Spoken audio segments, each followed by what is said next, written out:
Session शुरू करते हैं हमारी मंगलाचरण प्रेयर्स के साथ। ओम अज्ञानतिमिरन्धस्य ज्ञानञ्जनशलाकया चक्षुरुन्मीलितं येन तस्मै श्रीगुरुवे नमः। श्रीचैतन्यमनोभीष्टं स्थापितं येन भूतले स्वयं रूपा कदा मह्यं ददाति स्वपदान्तिकं।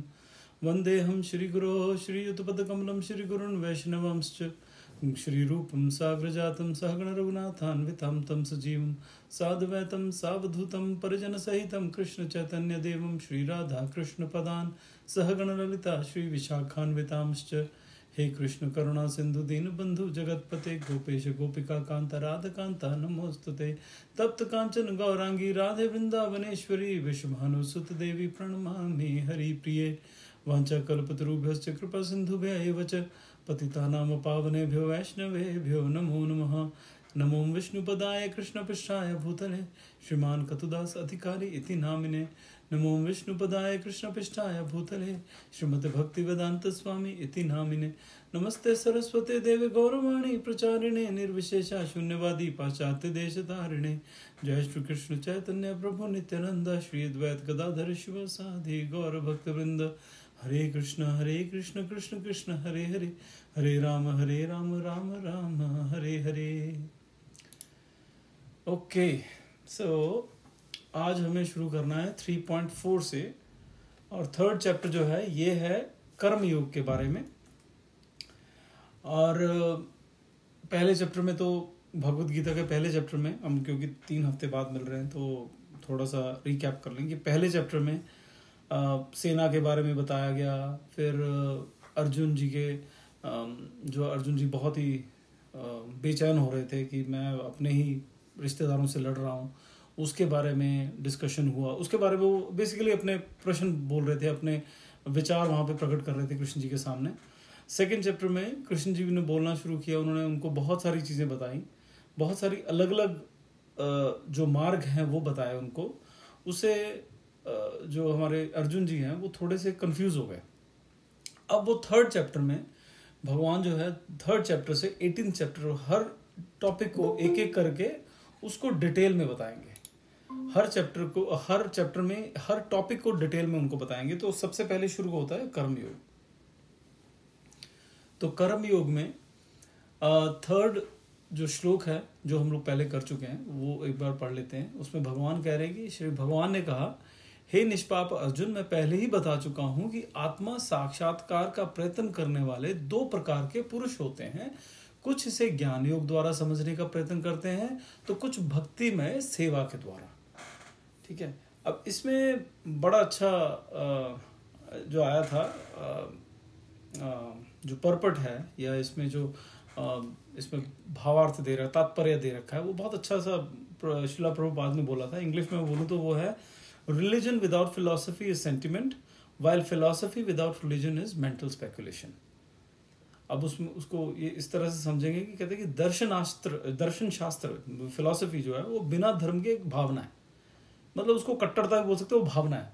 ठीक है, एक धर्म है, ये मेरा धर्म है, मैं हिंदू धर्म हूँ, मैं ये वाला धर्म हूँ, मैं ये धर्म, वो एक भावना है। अगर उसमें फिलॉसफी नहीं है, उसमें अगर दर्शन शास्त्र नहीं है, तो वो एक सिर्फ भावना है। वो भावना आज एक है, साल बाद कुछ और होगी, 2 साल बाद कुछ और होगी, 3 साल बाद कुछ और होगी। लेकिन वो किस लिए है, उस भावना का अर्थ क्या है? जब हम फिलॉसफी की बात करते हैं तो उसका ये होता है, फिलॉसफी होती है कि हम जो है एंड रिजल्ट क्या है, जो भी हम कर रहे हैं वो करना क्यों चाह रहे हैं, उसकी आवश्यकता क्या है। क्या इसलिए कर रहे हैं क्योंकि ये मेरा है, कि वो मेरा बच्चा है इसलिए मैं प्यार करता हूँ, तो बस वो एक भावना है। वो इसलिए है या कुछ और है कि उससे ज़्यादा है? क्या वो भावना इसलिए क्योंकि मेरे आजू बाजू के जितने भी हैं, जहाँ पे मैं पला बड़ा हूँ, वो सब उसी को मानते हैं इसलिए मैं भी मान रहा हूँ, ये होगी भावना। लेकिन फिलॉसफी क्या है? जैसे हमारे इस्कॉन में बहुत सारे जो वाइट लोग हैं, ब्लैक लोग हैं, चाइनीज़ हैं, रशियन हैं, हर तरह के लोग जुड़ते हैं। वो इसलिए थोड़ी जुड़ते हैं कि उनकी भावना है, वो भावना की वजह से नहीं जुड़ते, वो फिलॉसफी की वजह से जुड़ते हैं। फिलॉसफी क्या है? वो इस्कॉन की अपनी फिलॉसफी नहीं है। इस्कॉन ने वो अपनी फिलॉसफी खड़ी नहीं की हुई है। वो फिलॉसफी किसकी है? हमारे शास्त्रों की फिलॉसफी है, हमारे ऋषियों मुनियों की फिलॉसफी है। वो इतनी बढ़िया फिलॉसफी है कि वो सबको, जब कोई सुनता है, उसको समझने की कोशिश करता है, वो सबको समझ में आती है और आज भी वो रेलिवेंट है। तो इसलिए वो बोलते हैं कि जो धर्म है अगर वो सिर्फ एक भावना है, ठीक है, वो भावना ही है, तो वो एक तरह से कट्टरता है, उसमें और कुछ नहीं है। वो हमने सिर्फ एक ग्रुप बनाना है, जो इंसान होते हैं ना, हम लोगों को ग्रुप बनाने की आदत होती है। हम कहीं पे भी जाते हैं ना, एक ग्रुप में रहना पसंद करते हैं। हम लोग अगर एक शहर में जाएंगे तो हम ऐसा नहीं कि हाँ ये शहर है, उस शहर में 50 ग्रुप बन जाएंगे। हम एक क्लास में जाएंगे तो क्लास में 4 ग्रुप 5-6 ग्रुप बन जाएंगे। हम मंदिर में जाएंगे, मंदिर में 4-5 ग्रुप बन जाएंगे। ऐसे बनाते हैं, हम लोग को आदत है ये, ठीक है, ये शुरू से आदत है। लेकिन वो होती है भावना। लेकिन फिलॉसफी क्या है? फिलॉसफी ये है, वो कह रहे हैं कि जब, तो इसलिए फिलॉसफी जो बताया कि उसका रीजन क्या है, जो भी हम कर रहे हैं इसका रीजन क्या है, उसका एंड रिजल्ट क्या है, वो है फिलॉसफी। अच्छा, फिर प्रभुपाद जी कहते हैं लेकिन जो धर्म के बिना फिलॉसफी जो है वो मानसिक अटकलें हैं। अगर हमने फिलॉसफी है लेकिन उसमें धर्म नहीं है तो वो फिलॉसफी है, ये जो भी हम जी बंदर से पैदा हुए थे हम, ये बिग बैंग थ्योरी हो जाती है, और दो जो परमाणु वो आपस में टकराए, विस्फोट हुआ, सृष्टि बन गई। तो ये सब चीज़ें जो है ये है फिलॉसफी, बट बिकॉज धर्म उसमें नहीं है तो उसका कोई मतलब नहीं है, ठीक है। तो एनीवेज, तो ये था 3.3 कि इसमें भगवान कह रहे हैं, मैं फिर से बोलता हूँ कि ए निष्पाप अर्जुन, मैं पहले ही बता चुका हूँ कि आत्म साक्षात्कार का प्रयत्न करने वाले 2 प्रकार के पुरुष होते हैं। कुछ इसे ज्ञान योग द्वारा समझने का प्रयत्न करते हैं, तो कुछ भक्ति में सेवा के द्वारा। कुछ तो सोचते हैं कि हम ज्ञान से ज्ञान पाएंगे तो हम भगवान को समझ जाएंगे। ज्ञान से कैसे? किताबें पढ़ेंगे, हम ग्रंथ पढ़ेंगे तो उससे हम भगवान को समझ जाएंगे। कुछ कहते हैं कि नहीं, हम उनकी भक्ति करेंगे, उनसे प्रेम करेंगे, तब हम उसे समझ जाएंगे। तो भगवान अभी किसी को भी गलत नहीं बोल रहे हैं, दोनों ही अलग अलग रास्ते हैं, लेकिन रास्ते वैलिड है।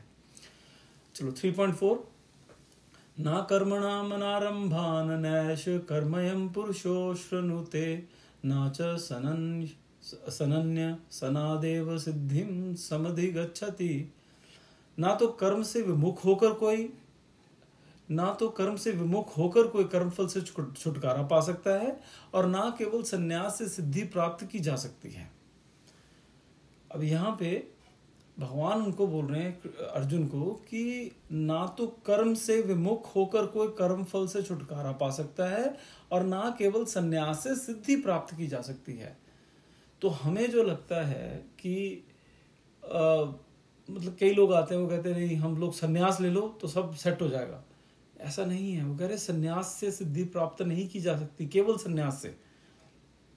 संन्यास जो है वो बहुत बड़ी चीज होती है।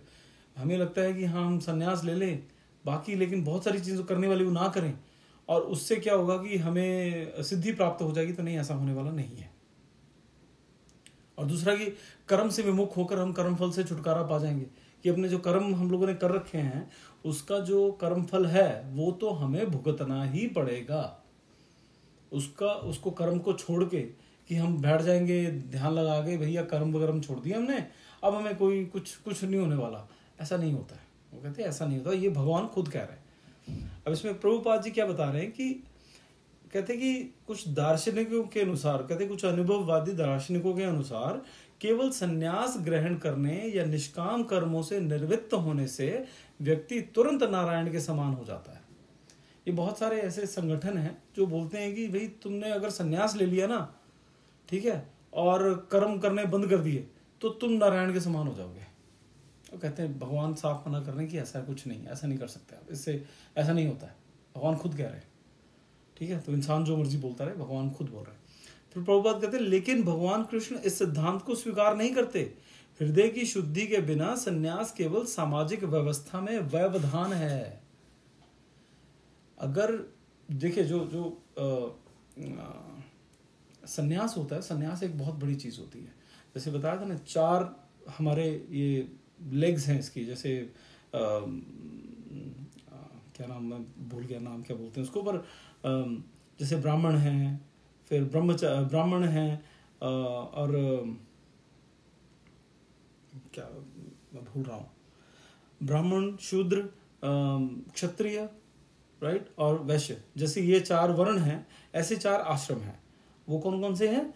एक है सन्यास, एक है ब्रह्मचारी, एक है गृहस्थाश्रम और वानप्रस्थाश्रम।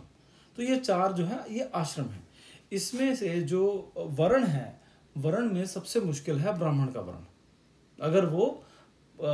अगर हम प्रॉपर उसके थ्रू चले, वो इसके ऊपर जो जैसे शास्त्रों में वर्णन है उस हिसाब से चले, तो ब्राह्मण का जो वर्ण है वो सबसे मुश्किल है। आश्रम जो है वो सन्यास का आश्रम सबसे मुश्किल है। क्यों?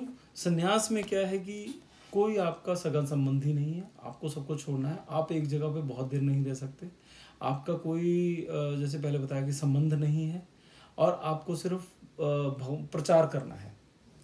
लेकिन हम सोचे कि बस सन्यास ले लिया, कि सन्यास का मतलब क्या है, सब काम का छोड़ के बैठ गया, बस खाओ पियो, भिक्षा मांगो, खाओ पियो और ऐश करो, तो वो तो सन्यास नहीं होता है। हृदय की शुद्धि चाहिए, हृदय में आप में काम वासना और जो अटैचमेंट है दुनिया से वो खत्म हो गई होनी चाहिए, तब आप सन्यास लेते हो, तब आप सन्यास में आते हो। ऐसे आप सन्यास में नहीं आते। बहुत सारी और चीजें हैं, लेकिन हाँ ये कुछ एक चीजें हैं। नेक्स्ट 3.5 ना ही कश्चित् क्षणमपि जातु तिष्ठतया कर्म कृत कार्यते ह्यवशः कर्म सर्वः प्रकृति जैर्गुण है। प्रत्येक व्यक्ति को प्रकृति से अर्जित गुणों के अनुसार विवश होकर कर्म करना पड़ता है, अतः कोई भी क्षण भर के लिए भी बिना कर्म किए नहीं रह सकता। अब देखिए भगवान खुद बोल रहे हैं कि प्रत्येक व्यक्ति को प्रकृति से अर्जित गुणों के अनुसार विवश होकर कर्म करना ही पड़ता है। ये प्रकृति से अर्जित गुण हम बोलते हैं ना, बंदे की नेचर, इसकी नेचर ऐसी है, उसकी नेचर ऐसी, वो कैसे होती है वो नेचर? वो नेचर है आपके सत्वगुण, आपके तमोगुण, आपका रजोगुण, इन तीनों का मिला जुला जो स्वरूप है वो बंदे की नेचर बनती है। किसी में सत्वगुण ज्यादा है तो बहुत अच्छे अच्छे गुण होते हैं, किसी में रजोगुण थोड़ा ज्यादा है तो वो थोड़ा सा पैशनेट ज्यादा होता है, तो और किसी में तमोगुण ज्यादा, तो समझ में आ जाएगा कि भाई वो थोड़ा ऐसे ही है, मतलब अच्छा इंसान नहीं है। तो हम सबके मिले जुले होते हैं, उसी से हमारी नेचर बनती है, जिसको हम बोलते हैं उसकी नेचर ऐसी है, उसकी नेचर वैसी है। हम उससे विवश होकर हमें कर्म करने ही पड़ते हैं।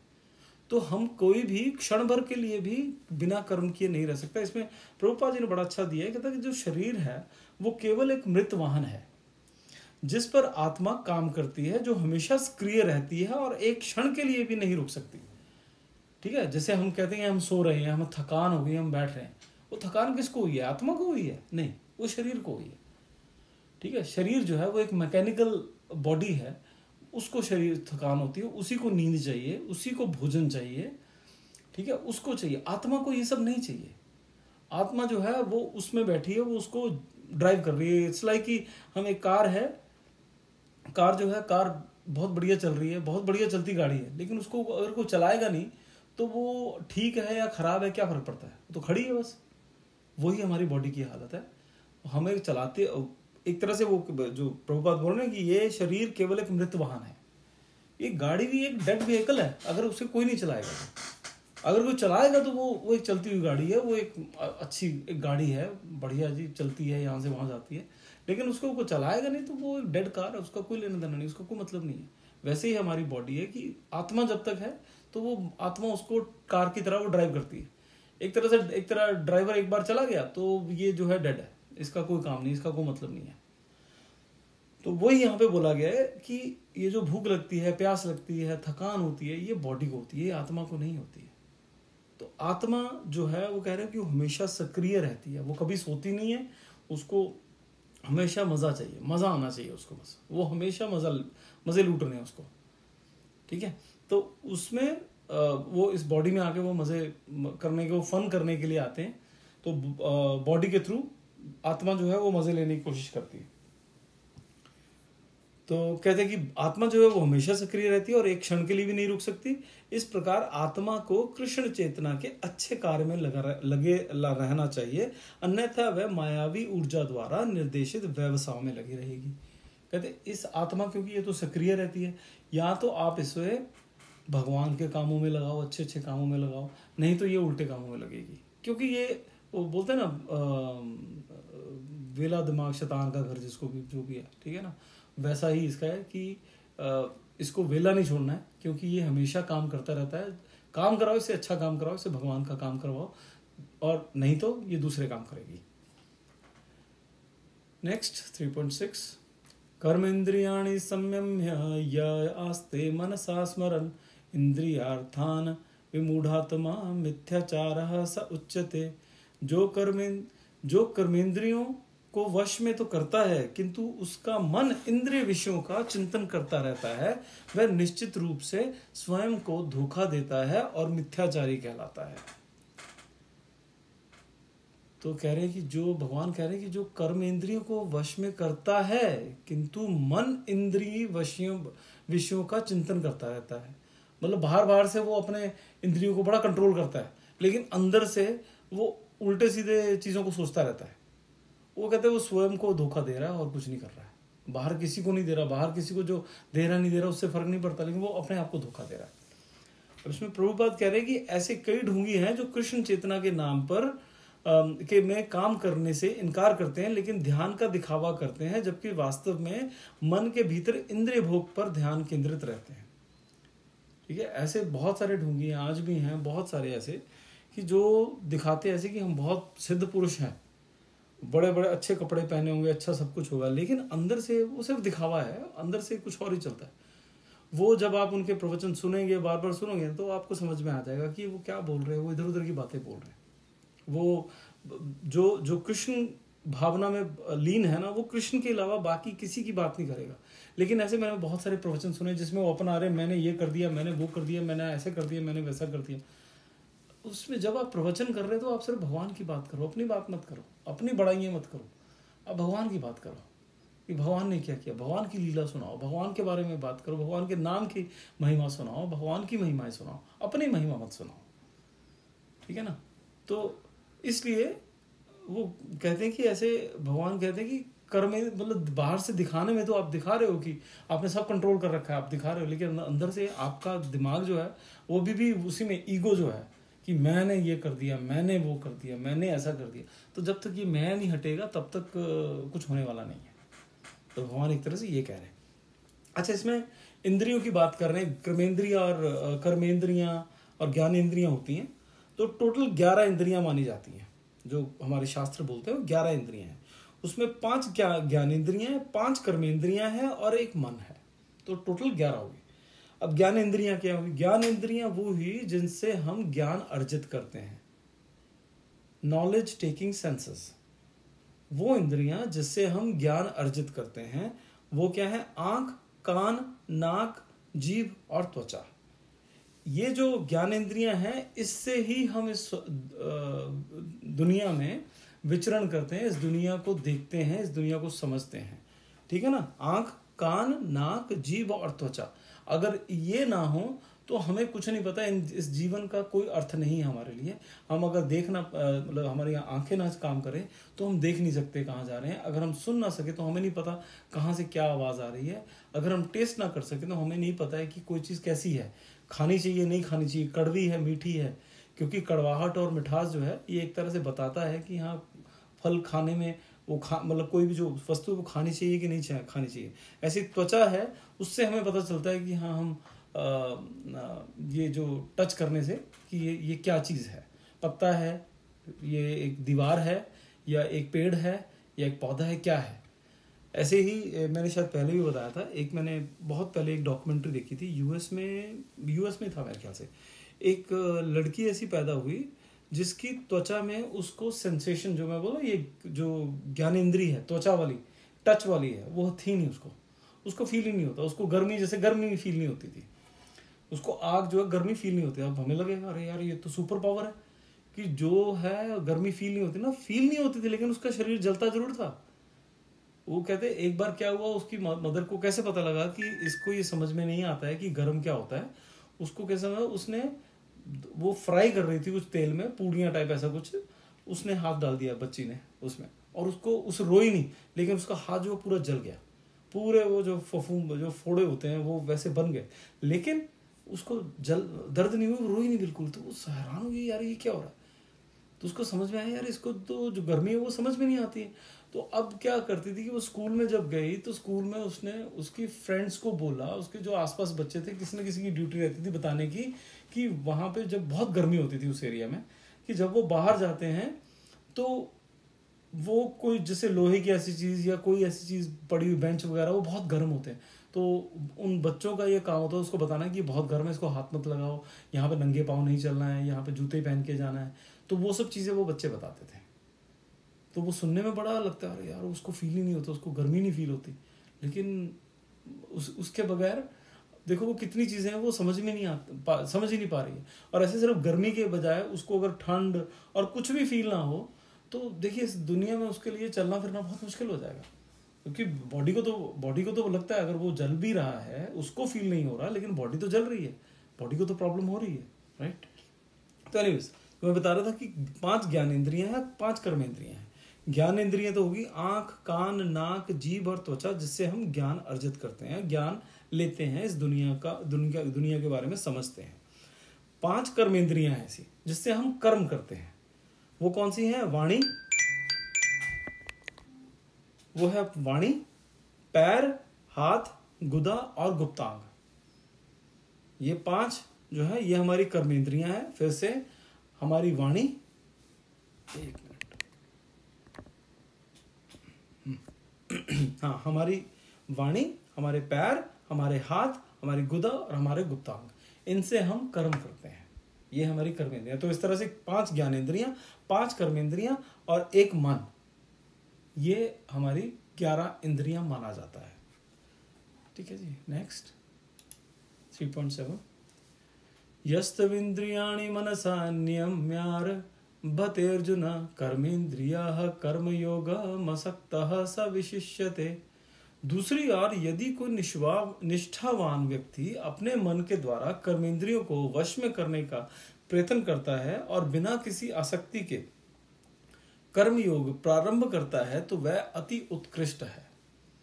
ठीक है, वो कह रहे हैं कि एक तो कह रहे हैं कि जो अपने आप को दिखावा करता है कि मैं भी बहुत कंट्रोल किया हुआ, लेकिन अंदर से वो विचार कुछ और ही कर रहा है, वो तो कहते कोई फायदा नहीं, हो तो अपने आप को धोखा दे रहा है। लेकिन कहते दूसरी ओर यदि कोई निष्ठावान व्यक्ति अपने मन के द्वारा कर्मेंद्रियों को वश में करने का प्रयत्न करता है और बिना किसी आसक्ति के कर्मयोग प्रारंभ करता है, कि उसने अपना मन को जीतने की कोशिश करता है, अपने इंद्रियों को वश में करने की कोशिश करता है, और ये सब करते हुए वो कर्मयोग मतलब कृष्ण भावनामृत में प्रारंभ करता है। कर्मयोग मतलब अब खैर आगे आएगा। तो कहते हैं वो सबसे उत्कृष्ट है जो अपने मन को कंट्रोल करने की कोशिश करता है। इसमें प्रभुपाद जी कहते हैं कि अनैतिक जीवन और इंद्रिय भोग के लिए छद्म पारमार्थिक बनने की अपेक्षा अपने काम में लगे रहना और जीवन के उद्देश्य को पूरा करना कहीं बेहतर है, जो कि भौतिक बंधन से मुक्त होकर भगवान के राज्य में प्रवेश करवाता है।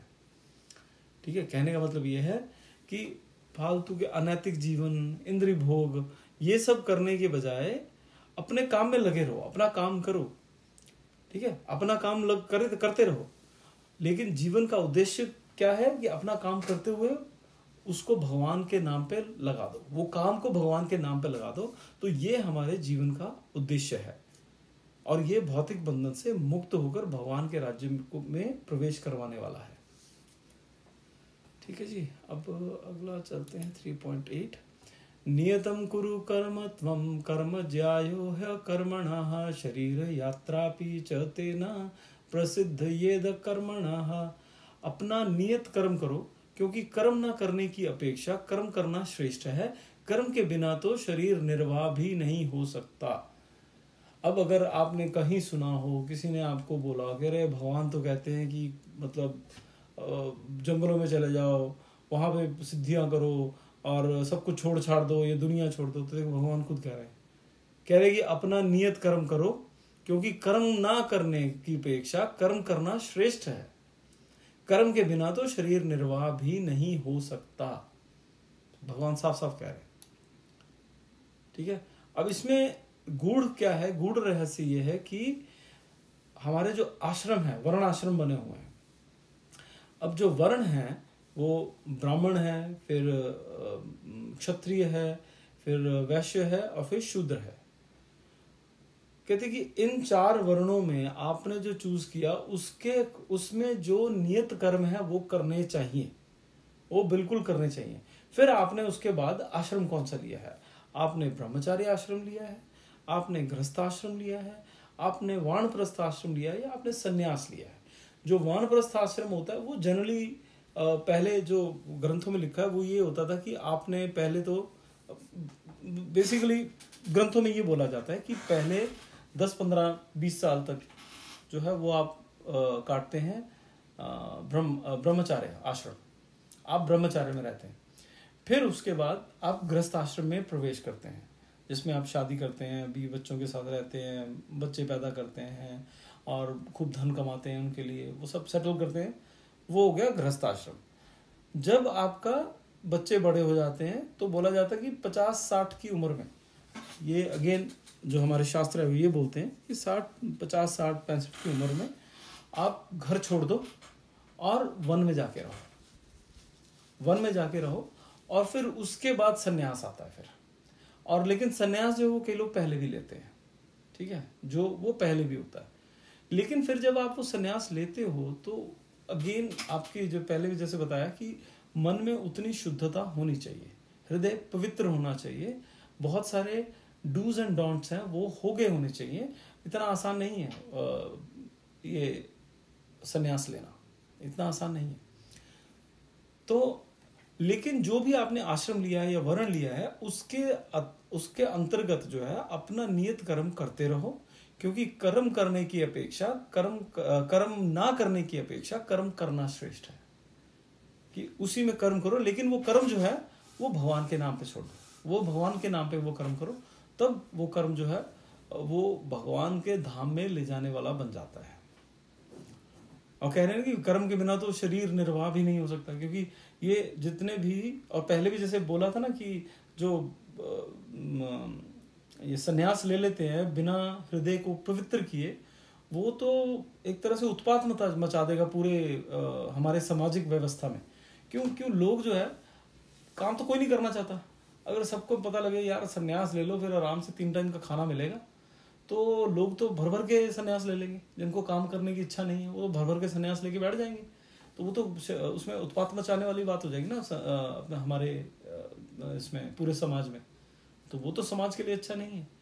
सन्यास का मेन मतलब ये है कि एक ऐसा इंसान जिसने अपना घर परिवार सब छोड़ दिया हुआ है सिर्फ लोगों को भगवान तक पहुंचाने के लिए, उसका काम सिर्फ ये होता है कि लोगों को भगवान के बारे में बताए और लोगों का कल्याण करे। उसका काम यह है, वो सब सिर्फ घूमता रहता है, क्योंकि वो जहां जहां एक सन्यासी जहां जहां कदम रखता है वो जगह पवित्र हो जाती है। जिस नदी में नहाता है वो नदी पवित्र हो जाती है, जिस गांव में जाता है वो गांव पवित्र हो जाता है, जिस घर में जाता है वो घर पवित्र हो जाता है, जिस घर का अन्न खाता है वो घर जो है वो धन्य हो जाता है। उसका काम सिर्फ ये होता है, उसको हर जगह जाके सब चीजों को, सब जगह को पवित्र करना होता है। और फिर जो उससे भगवान के बारे में पूछो उसको भगवान के बारे में बताएं, ताकि वो आगे अपना जीवन जो है सुधार सके। ये सन्यासी का काम होता है। और अगर हृदय शुद्ध नहीं है, भगवान के बारे में जानकारी नहीं है, उसमें प्रेम नहीं है, तो फिर सन्यास लेने का कोई मतलब नहीं है। ठीक है जी। अच्छा, इसमें प्रभुपाद जी कहते हैं कि भगवान चाहते थे कि अर्जुन क्षत्रियों के लिए अपने निर्धारित कर्तव्यों का पालन करे, कि वो क्षत्रिय है और क्षत्रियों के लिए जो कर्म निर्धारित है उस हिसाब से अपना कर्तव्य पालन करे। कहते हैं कि अर्जुन एक गृहस्थ और सेनापति था, इसलिए उसके लिए बेहतर था कि वह ऐसे ही रहे और गृहस्थ क्षत्रियों के लिए भी निर्धारित अपने धार्मिक कर्तव्यों का पालन करे। ऐसी गतिविधियां धीरे धीरे सांसारिक व्यक्ति के हृदय को शुद्ध करती हैं और उसे भौतिक संदूषण से मुक्त करती हैं। भरण पोषण के उद्देश्य से तथाकथित त्याग भगवान या किसी भी धार्मिक शास्त्र द्वारा कभी भी अनुमोदित नहीं किया जाता है। गजेंद्र की एक कथा है, ऐसे ही एक गजेंद्र है, गजेंद्र आपने सुना होगा ना, गजेंद्र और क्रोकोडाइल जो मगरमच्छ है उनकी आपस में कथा है, थोड़ी लंबी कथा है। तो ऐसा करते हैं अगली बार फिर से 3.8 से ही शुरू करते हैं और कथा से शुरू करेंगे। तो अभी 9:30 मेरे यहाँ पे हो गए, आपके वहाँ पे 8 बज गए हैं, और तो अभी हम अगले हफ्ते मिलेंगे, अगली बार हम 3.8 से ही शुरू करेंगे। तब तक के लिए धन्यवाद। हरे कृष्णा, श्रील प्रभुपाद की जय, गुरु महाराज की जय। हरि हरि बोल।